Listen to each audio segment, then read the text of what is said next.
But one time Joe came in there, and he laid down the law. Oh, enough of you. I gave you enough chance to talk yesterday. You said a bunch of nothing. And then you want to bring jobs up and contracts. Man, he was mad as hell. And he, with the number one hip-hop topic, fighting all weekend and did this. He was saying people ain't giving they all. Y'all wait till y'all get on camera to think about how you're going to approach a topic. They phoning it in. You know what I'm saying? You let me do all the work, and y'all not contributing. Improper Improv, episode 11. Now, this episode was a deep dive into the dynamics behind the number one podcast in urban media and one of the most dominant podcasts of its time for all genres. Improper Improv was Queens Flip's brainchild. Yes, it's on the Joe Budden Network, but the birth of this show really reveals the inner workings of the business dynamic between Joe and Flip. The two men obviously are supreme content creators who both bring their different skills and assets. Joe Budden was a rapper turned podcaster turned broadcaster, whatever you want to say, and he would use the skills he built in the rap game to accentuate his podcast and make it different than everything else in the field. Queens Flip, well, he saw content as a way to make a name for himself in the game and escape whatever path he was walking on. And his ability to go from 0 to 100 would make him a very special ad. And after years of doing Flip the Script and making content, he hits a wall, goes through tax issues, and asks Joe Budden if he could be on the show, and they make something special. Well, at least for the first couple months of them being there. Eventually, it would go stale, but we'll talk about that at another date. Improper Improv was a marriage between the two guys, the two platforms, and it remains the best show I think the Joe Budden Network has ever launched outside of Joe Budden, Rory, and Mal. But episode 11 was a fascinating look at what was going on behind the scenes. When I was looking at it in real time, it did look odd. Joe Budden seemed pissed off. But then when I was doing Stop the King and Shammy told me that there was indeed stuff going on behind the scenes, I had to look back at this episode. And boy, will I tell you, it was like going back in time and seeing an office meeting, one where the truth starts getting told and the lies finally go out the window. First of all, you see Joe start to break down his frustrations with his current cast and how they don't really like to give it up and protect industry relationships. And it's not even that they're protecting industry relationships, it's their lack of planning. Because what Joe says here is that, these people, these co-hosts that I hire, they have all week to plan how to talk about a subject. Yes, they could protect their industry relationships, but still, they don't find new ways to have takes while protecting their industry relationships. Instead, they wait till they get on air and say they can't protect their industry relationships. On top of this, there's another interesting moment that involves a clash between Joe Budden and Flip.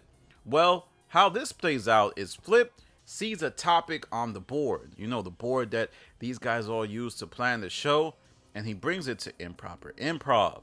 Joe Budden immediately erases it and tells Flip, why don't you do proper planning for your show as opposed to stealing my ideas and presenting it to your show. As soon as the pod is over, I get to writing things down that I think is fly to discuss. It's not for you to come on and steal.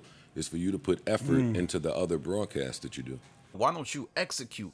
Why don't you do a better job of showing up prepared? And that's been one of the through lines of Flip's time on the show. He doesn't seem to do any external preparation for the show. Instead, he shows up and does his thing. I think that's something Park said, and it's something that I've always monitored. And I don't even think that's something he only did for the Joe Budden podcast. I think it was like that for Flip the Script and his network in general. Another thing here is Shammy is brought on. You can tell he's just very happy to be on a podcast that he loves deeply.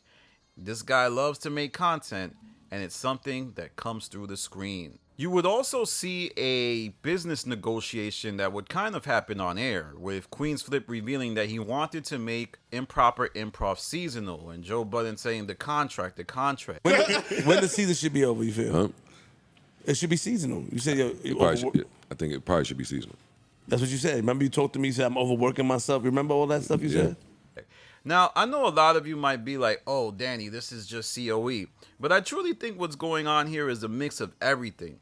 Yes, it's probably done for the show, but as Joe Budden became more of a businessman, I think members of the show started to let their contract negotiations go on air because Joe Budden is creating more buffers against people being able to talk about the contract with him one-on-one. I think that was one of the pitfalls of Rory, Mal, and Joe. All of those guys were talking about the dealings, the business, how it went. But with this new cast, Joe often is like, they're mature. They know how to handle business. And I think that's more so because they've created more proper protocols where people have to go through Ian, and Ian is the one giving feedback about the show. I remember when Ish said that Ian calls him if he's ever half-stepping or if he's not giving it up. And improper improv would remain something that was mired in mystery, as the podcast would never come back and disappear for a whole year, which to me represents that there was something going on behind the scenes. They weren't getting along. And I think one of the reasons that could be is if you look at when the Joe Budden podcast went live with Friendsgiving or Thanksgiving, Podsgiving it was called, it seemed like Flip and Joe were at odds. Initially, Flip was in the beginning of the episode looking real timid and then would leave about 20 minutes in. Now, could it be because there was no compensation for that? I don't know. But I do remember Ian Dunlop telling me on a space I did that something was going on between Flip and Joe back in December. I wonder what that was. But if I had to think, it was the status of improper improv. Now we arrive to today, where there's been a lot that has went on. First, let's talk about Shammy's time on my network. He did Stop the King for 4 episodes, and one of the biggest things that I saw coming was Shammy and Flip getting back together. I really thought they seemed much cooler than they were letting on in the beginning. I think, Shammy and Flip have a type of father-son estranged relationship where they fall apart every few years and eventually get back cool. With his departure from Stop the King, I think it's safe to predict that Shammy might be on improper improv, just because Flip loves Shammy, and Shammy loves to be in shows that he loves, the Joe Budden podcast, Star, and Howard Stern. And also, Flip said that the Joe Budden podcast hired his son, which to me is a capitulation to Flip's demands. Of course, all of this might be a fake lie, but I mean, now Flip is actually saying that improper improv will come back in October, where after the midpoint it's September, and I will say it's gonna be welcomed because I think the Joe Budden podcast has got a little stale, but it has gotten better over the last few weeks. But the live element might spruce up what's going on. But let me know what you think, listeners. What do you think about episode 11 of Improper Improv? Do you feel like it revealed a lot? Do you even remember the episode? And do you think Improper Improv was fun? Content creation is always funny. As a lot of people, it's really hard to capture a general sentiment. I offer Stop the King. A lot of people were saying, oh, Danny, it's dumb, it doesn't make sense. But then there was a whole bunch of people who were like, Danny, it's way better than the content you make.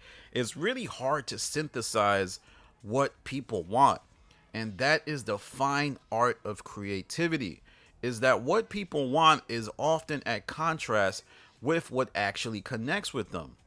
And we're going to see how Flip and Joe navigate that with the relaunch of Improper Improv, if it ever comes. All right, y'all, that's my video for today. Another thing is Patreon. My Patreon is up and going. I have a bunch of content there now. I'm telling you, man, we really rocking on there. So please subscribe. It's in the description. Follow me on Instagram, The Stop TV. Follow me on Twitter, The Stop TV. I greatly appreciate all the people supporting this content. I don't think we're like any other channel around. Yes, there's haters out there, but the haters are needed. They're part of the equation, and you can't be mad at anybody who's part of the equation. All right, y'all. This is Danny from the Stop. Peace.